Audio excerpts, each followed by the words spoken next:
जय हो। सच्चिदानंद भगवान की जय हो। एक सेकंड मेरी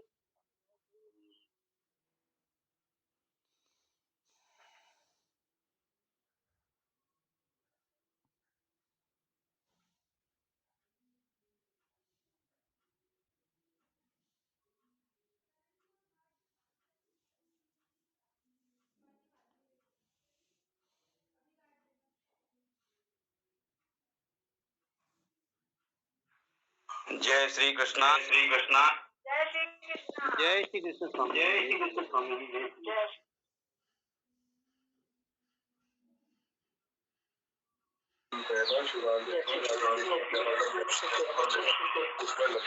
हरिओम मंगल रहे हो।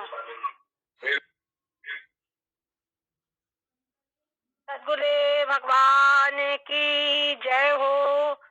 सच्चिदानंद भगवान की जय हो। ओम गुरुर्ब्रह्मा गुरुर्विष्णु गुरुर्देवो महेश्वरः गुरुः साक्षात् परं ब्रह्म तस्मै श्री गुरवे नमः। ब्रह्मानन्दं परमसुखदं केवलं ज्ञानमूर्तिम् द्वन्द्वातीतं गगनसदृशं तत्त्वमस्यादिलक्ष्यम् एकं नित्यं विमलमचलं सर्वधी साक्षिभूतम् भावातीतं त्रिगुणरहितं सद्गुरुं तन्नमामि। सद्गुरुं तन्नमामि। श्री सद्गुरुदेव भगवान की जय हो। भगवान श्री शंकराचार्य जी महाराज की जय हो। ओम नारायण। कल हमने समझा था ज्ञान का स्वरूप क्या है, ज्ञान क्या है। तब यहाँ पर बताया गया था कि तीनों शरीरों से अलग जो आत्मा है वो आत्मा अर्थात मैं, आत्मा मैं और मैं आत्मा ब्रह्म रूप हूँ, ऐसा ज्ञान ही, ये ऐसा जो जानना है यही ज्ञान का स्वरूप है। जो जिज्ञासु है उन्हें गुरु के बताए अनुसार चिंतन किया। जब चिंतन किया तो उसने कहा गुरुदेव जब ये शरीर स्थूल शरीर इसका बात कर दिया, इसको अलग कर दिया, सूक्ष्म शरीर इसको अलग कर दिया, कारण शरीर इसको अलग कर दिया, पर अब इसको अलग करने के बाद में मेरे को तो कुछ भी हाथ नहीं लगता है, तो कुछ भी हाथ नहीं लगता मेरे को, तो कुछ है ही नहीं वो। तो क्या ये जो अभाव मेरे को समझ में आ रहा है जिसको कि शून्य है, क्या यही आत्मा है? उसके दिमाग में बात खड़ी होती क्या यही आत्मा है? तब गुरुदेव बोलते अरे ऐसा नहीं है मूर्ख, समझ मेरी बात फिर से। कहते हैं तुम्हारे शरीर के अंदर में जो तुम अनुभव कर रहे हो इस स्थूल शरीर को, सूक्ष्म शरीर को, कारण शरीर को, इनके होने को जैसे अनुभव कर रहे हो, तो इनका जो अभाव है, इनका जो अभाव है उसके भी तो तुम दृष्टा हो, उसके भी तो अनुभव करने वाले हो। इस बात को समझो। यही बात आगे के श्लोकों में समझाएंगे। कहते हैं स्वदेहे शोभनं संतं पुरुषाख्यं च सम्मतम्। स्वदेहे शोभनं संतं सम्मतम् मूर्ख शून्यमात्मानं यथातीतं करोषि भो।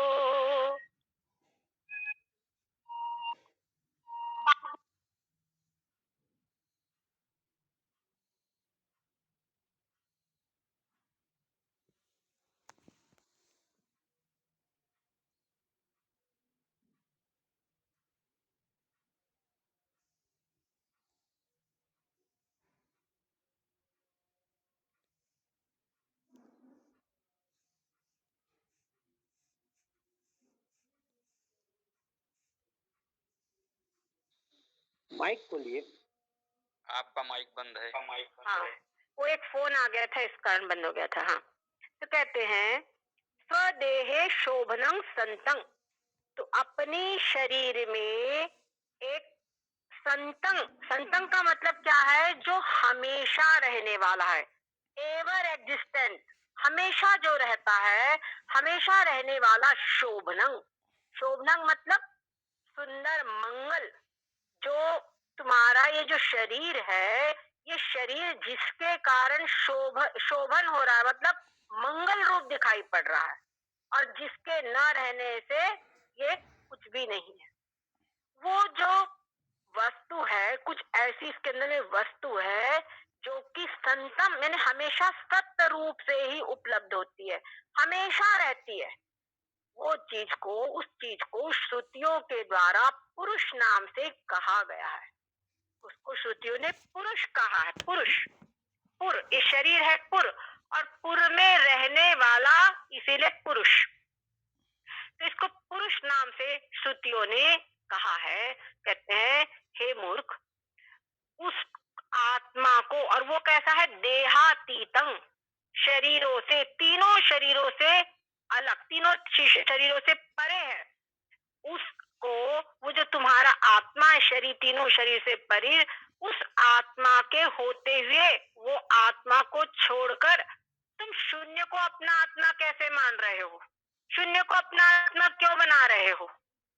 यहाँ पर ये बात कह रहे हैं। क्या कह रहे हैं? कि वास्तव में जो श्रुतियां हैं, वहां पे कहा गया ना, उत्तमा पुरुष स्तन्य, है ना? भगवत गीता में कहा उत्तमा पुरुष स्तन्य। जो पुरुष है वो ये जैसे घट का देखने वाला, घट का जो दृष्टा है वो घट से भिन्न है। ठीक है, जो घट का दृष्टा है वो घट से भिन्न है। उसी प्रकार से ये देह का दृष्टा देह से भिन्न है।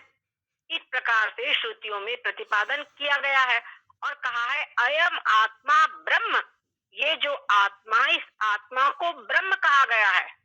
वो जो एक ऐसा तत्व तुम्हारे भीतर में सदा विराजमान है, सदा स्थित है, उसके होते हुए तुम उस चीज को जो कह रहे हैं, जो सदा सदा है, उसके होते हुए उसको छोड़ करके शून्यम, शून्य ने, शून्य का मतलब हमेशा जो अत्यंता भाव रूप है, जिसका अत्यंत भाव है, जिसका तीनों काल में एग्जिस्टेंस, अस्तित्व है ही नहीं, वो शून्य है। जिसकी तीनों काल में सत्ता नहीं है, वो असत, वो शून्य पदार्थ है। जैसे आकाश के पुष्प कभी भी नहीं है, बंध्या का पुत्र, उसकी स्थिति कभी भी नहीं है। तो ऐसी जो चीज है उसको तुम अपना आत्मा मान रहे हो, और जबकि तुम्हारा आत्मा कैसा है? संतं, यानी हमेशा रहने वाला, त्रिकाला बाधितं, तीनों काल में जिसका बाध नहीं होता, तीनों काल में वो सदा सर्वदा विद्यमान रहता है, उसको तुम सदा सदा नहीं रहने वाला मान रहे हो। बिल्कुल उल्टी बुद्धि है कि नहीं है?